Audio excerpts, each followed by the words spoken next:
Welcome back everybody on YouTube, it's Bojack again with some more Imprecise recap for your face! So sit back and enjoy some soothing Resident Evil 7. Last time I left off, Ethan had a blow-by-blow with Miss B, who seemed to be suffering from a serious case of wasp crotch.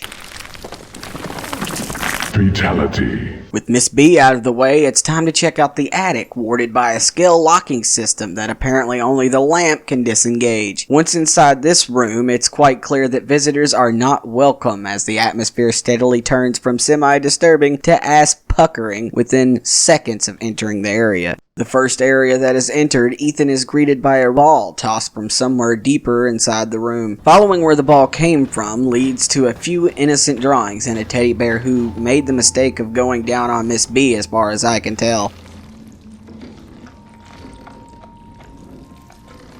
Continuing through the rooms, he comes to a hall where a voice comes rolling through the darkness. Stay away. Doing exactly what the voice warned not to do proves fruitful as, after playing dollies for a short time, Ethan enters a secret passage where he receives a quick hand job.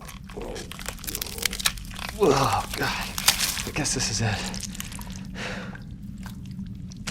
Now it's time to leave the area, but not before sending these pricks back to whatever circle of hell they were shat out of. Happy to leave the scary place in the rearview mirror, Ethan answers a phone call that beckons him to return to the trailer park, where Zoe says you are now worthy to bask in her presence. I'll be waiting for you in the trailer. But once reaching the trailer, big surprise, she's not here, meaning Ethan will not receive the reward I thought he deserved for an act of such bravery. Instead, a phone call from little Lucas is all Ethan gets, and to not bore you as much as I was with the entire phone call, I will condense this to the main point of the call. I'm your boyfriend now, Nancy.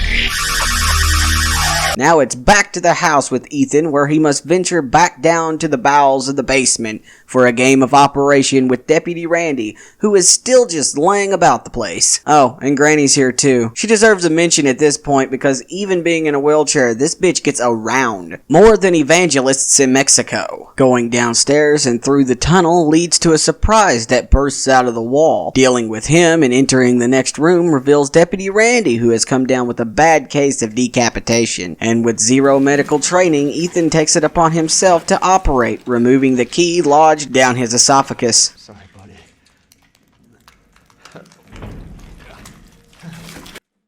Doctor, you've done it! Once the key is obtained, Ethan puts it to use immediately, circling back around to exit the basement after obliterating at least 4 more of Satan's ass drippings along the way, not including the 2 waiting in the main hall. Ethan's not done with the basement yet, however, because going through the snake door upstairs and saying hi to Granny, he can solve the puzzle, revealing a secret passage leading back down to the basement. The only reason to go back down here is for one of the 2 keys Lucas so graciously tasked you with finding. One being in the basement and the other being in his bedroom, where a new movie can be viewed of a birthday celebration. This is Capcom's version of a twist, I guess, considering this is Clancy Jarvis, the cameraman from the beginning of the game. Which also explains what the L means on the paper found before freeing Mia. But don't feel bad for him, however, because this party was set up for him, and just look how much fun he's having.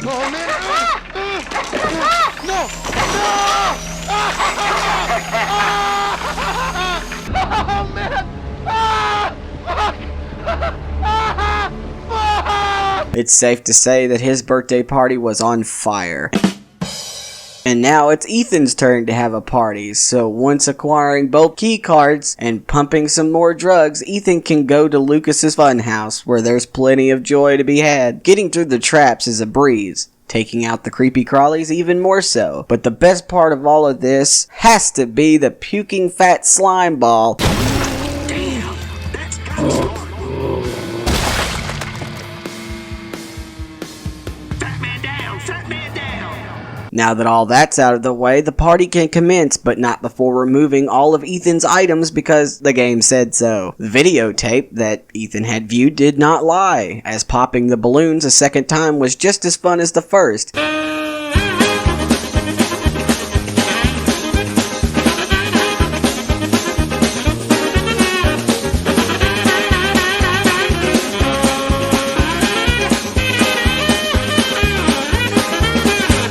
also inflated the one filled with nails again because I'm a sick fuck who wanted the pen. I'll keep it always and use it for everything.